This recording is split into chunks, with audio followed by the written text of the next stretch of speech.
Hi everyone, welcome to our channel. ఈరోజు ఇంట్లోనే సింపుల్గా చిల్లీ గార్లిక్ న్యూడిల్స్ ఎలా చేసుకోవాలో చూసేద్దాం. దీనికోసం కావాల్సిన ఇంగ్రీడియంట్స్ అన్ని డిస్క్రిప్షన్ బాక్స్లో ట్యాగ్ చేసి ఉన్నాయి. ముందుగా న్యూడిల్స్ బాయిల్ చేసుకోవడానికి ఒక గిన్నె పెట్టుకొని న్యూడిల్స్ బాయిల్ అవడానికి తగినంత నీళ్లు, 1 tablespoon oil, 1 teaspoon ఉప్పు వేసుకొని బాగా కలుపుకోవాలి. న్యూడిల్స్ బాయిలింగ్ స్టార్ట్ అయినప్పుడు అందులోకి ఒక రోల్ న్యూడిల్స్ వేసుకోవాలి.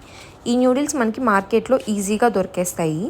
న్యూడిల్స్ని కంప్లీట్గా బాయిల్ అవ్వనీయకూడదు, ఓన్లీ 70% కుక్ అయితే సరిపోతుంది. అంతకన్నా ఎక్కువ బాయిల్ అయిందంటే మనం న్యూడిల్స్ వేసి కుక్ చేసేటప్పుడు చిదురు అయిపోతుంది. ఇలా న్యూడిల్స్ పట్టుకొని ఒకసారి ఇలా ప్రెస్ చేస్తే కట్ అయిపోవాలి, అంటే మన న్యూడిల్స్ ఉడికిపోయినట్లే.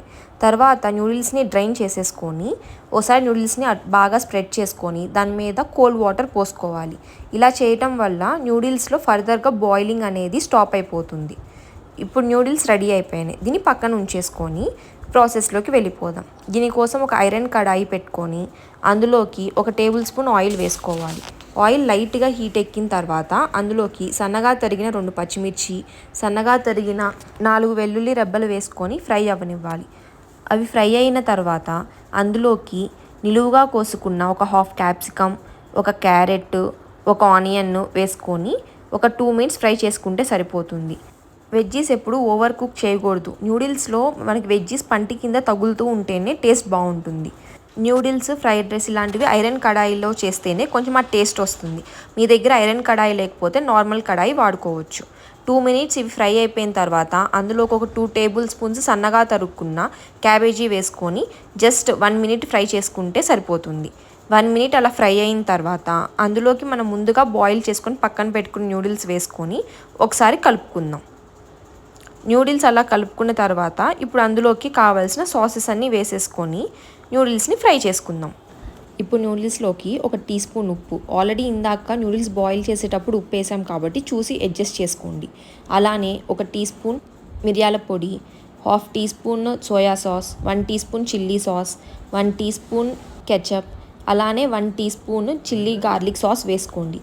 ఫైనల్గా 1 టీ స్పూన్ వెనిగర్ వేసుకొని బాగా మిక్స్ చేసుకోవాలి. ఈ చిల్లీ గార్లిక్ సాస్ అనేది మార్కెట్లో ఈజీగా దొరుకుతుంది. మీ దగ్గర కనుక చిల్లీ గార్లిక్ సాస్ అవైలబుల్లో లేకపోతే ఆ ప్లేస్లో 1 టీ స్పూన్ టమోటా సాసే వేసేసుకోండి. ఇలా 2 ఫోర్క్స్ తీసుకొని పైనుంచి కింద దాకా సాసెస్ అలానే మనం వేసిన స్పైసెస్ మొత్తం న్యూడిల్స్కి పట్టేలాగా కలుపుకోవాలి. ఇలా ఫోర్క్స్ యూజ్ చేయటం వల్ల టాసింగ్ అనేది ఈజీ అయిపోతుంది. అంతే అండి, న్యూడిల్స్ రెడీ అయిపోయినట్టు. ఫైనల్గా స్ప్రింగ్ ఆనియన్స్ వేసుకొని ఫైనల్గా గార్నిష్ చేసుకుంటే రెడీ అయిపోయింది. స్ప్రింగ్ ఆనియన్స్ వేసుకున్న తర్వాత మళ్ళీ ఒకసారి టాస్ చేసేసుకుంటే మన న్యూడిల్స్ సర్వింగ్కి రెడీ అయిపోయినాయి. మనకి ఇందులో ఒక టిప్ ఏంటంటే న్యూడిల్స్ అనేవి ఎప్పుడు కూడా హై ఫ్లేమ్ మీదే కుక్ చేయాలి. అలా కుక్ చేయటం వల్ల మనకి ఆ స్మోకీ ఫ్లేవర్ అనేది న్యూడిల్స్కి వస్తుంది. మీరు కూడా ఈ న్యూడిల్స్ని ఇంట్లో ట్రై చేసి ఎలా వచ్చినాయో కమెంట్ సెక్షన్లో కమెంట్ చేయండి. అలానే మీకు కనుక ఈ వీడియో నచ్చినట్లయితే please do like and subscribe our channel.